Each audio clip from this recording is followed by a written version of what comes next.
Hey friends, this is David in the Kyser warehouse, just doing another video on how do we use the Kyser Quick Change Capo. And so in the last session, we just explored a little bit of the creative elements of what the capo can do for us, from changing keys for songs we're singing in to find more singable keys, to just looking for the different tonalities of the guitar. A lot of times I love just to take my capo and just sit down on the couch and just capo somewhere, just randomly, and then just begin to play some of my favorite chords, you know?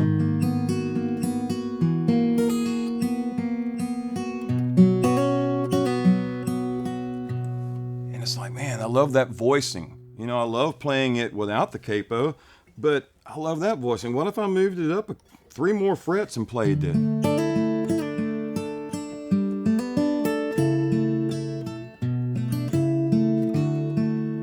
So it's like, man, same instrument, 3 different voices. And I love that kind of creativity that I can get from the capo.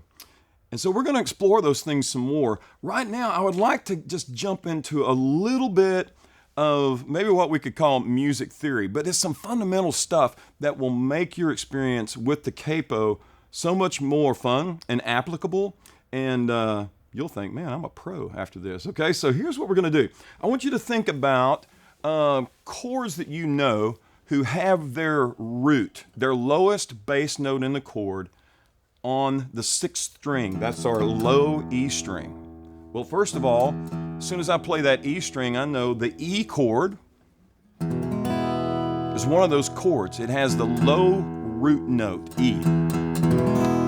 All right? So that's pretty easy. Low roots on the 6th string, E. Now, what happens if I move that E chord, that formation, up 1 fret? Just, I move everything up 1 fret. This is what I get. Gorgeous, right? No. That's why, even though that kind of sounds a little bit cool, we could use that, right? But here's what we're looking for. If I move that up and I think, you know, that doesn't sound exactly right, if I finger that a little bit differently, just change it around and use this first finger across the 1st fret, I end up with a bar chord, a 6th string root bar chord based on the E chord. So I'm just going to slide this down, different fingering, back to the E, and then I'm going to slide it up a fret and then drop my finger down for a bar chord. Now you're probably thinking, Dave, I didn't come here for a seminar on bar chords, okay? You're right. So here's what I'm going to do. I'm going to replace the bar finger, my 1st finger, with my capo. So right there at the 1st fret, right behind the fret wire, remember? So now I could use that fingering if I wanted to, because I'm showing you that the bar, basically, the capo is taking care of that, and it sounds like this. Oh, now that sounds right. Now I'm going to go back to my original E form. Okay, so I've just moved it up 1 fret. I moved my fingers up 1 fret, and I'm moving then the capo in 1 fret, right at the 1st. Well, if I move that up 1 fret, keep the E form, same thing. My root is right here on the 6th string underneath the capo. If I move it up to here, same thing. Sounds great no matter where I move it up the neck. So what does that have to do with capoing? Well, let's talk about that. If I could learn the notes on this top E string, it's going to give me a lot of clues to how I could use the capo. For instance, the open string is E. The 1st fret note is F. The 2nd fret note is F sharp. The 3rd fret note is G. Okay, again, E, F, F sharp, G. Interesting. So there's a G note, okay? Now I could make a regular G chord, but I've just learned that, oh, if I put the capo at the 3rd fret, the root on the 6th string is right there, so I'm going to put it there, and I'm going to use the E chord. And you know what? Since the root's G, it sounds like the regular G chord, but I'm capoing here. The root is this open string always on the E chord, so I can use it there, E. So if that's G under that capo on the 6th string 3rd fret, If I move it up 2 more, that's G, G sharp, A. That A note, I can move my capo there, use my E chord, and now that's an A chord. Looks like an E, but it sounds like an A. So I have found a different place to play in the key of A that allows me to use chord forms in the key of E. Now let's talk about one more chord family or key where we find the lowest root note of that chord family on the 6th string. It's the G chord. If I'm playing in the key of G, I don't really play G, C, D, maybe E minor, maybe A minor, or a B minor. But G, if I'm in the key of G, my root note is right there under my 2nd finger. That's the G note, right? Now, if I move this chord up 1 fret, sounds pretty ratty, but if I put on my capo 1st fret, since I moved up 1 fret, now it sounds good.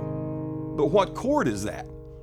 Well, when I was here without the capo, I said that was a G. So if I move up a 1/2 step, that is G sharp. So this chord sounds like G sharp. If I move it up another fret, I go from the G sharp to the note A. My root note is A. So now, sounds like A. Again, I'll play the A chord. There's the A. I will capo at the 2nd fret, puts my G chord in the right position with an open fret just beyond the capo, and it sounds like the A. See, I'm using chords that look like I'm in the key of G, but it sounds like A. If I go back to A.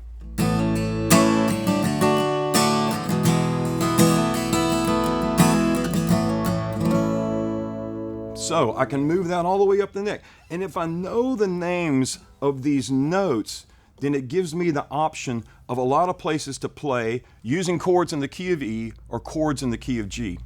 I'll give you one more quick example and we'll wrap this video up. How about the key of C? Used to, I avoided the key of C. You know why? Because of the F chord. Anybody? Okay? But C, now I love to play in C, but sometimes if I'm playing with a buddy and he's playing in C here, then I'm going to capo up, so I get a different tone.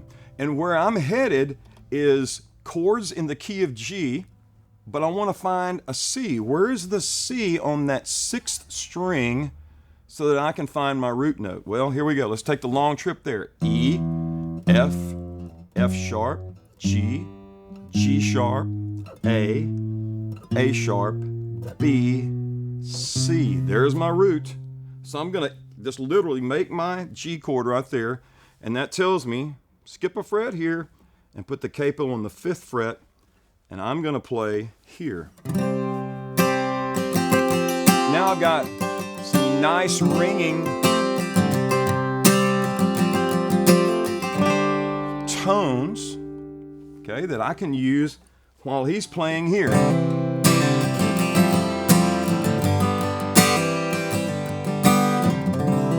Provides a lot of variety when I know I can get up here and play along with him.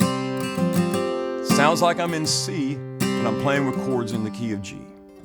So here's my encouragement to you. What I'd like for you to do is work on memorizing the notes on the 6th string, and I'm going to give you a dare. I want you to go ahead and do the 5th string, which is the A string, and then all you got to do on this string, okay, is just memorize just a handful. I would say maybe the first 4 or 5 frets on our 4th string D. Okay, that's a challenge. Go online if you need some help with that and just Google notes on the guitar fretboard, and that'll help you get started. And then I want you to experiment.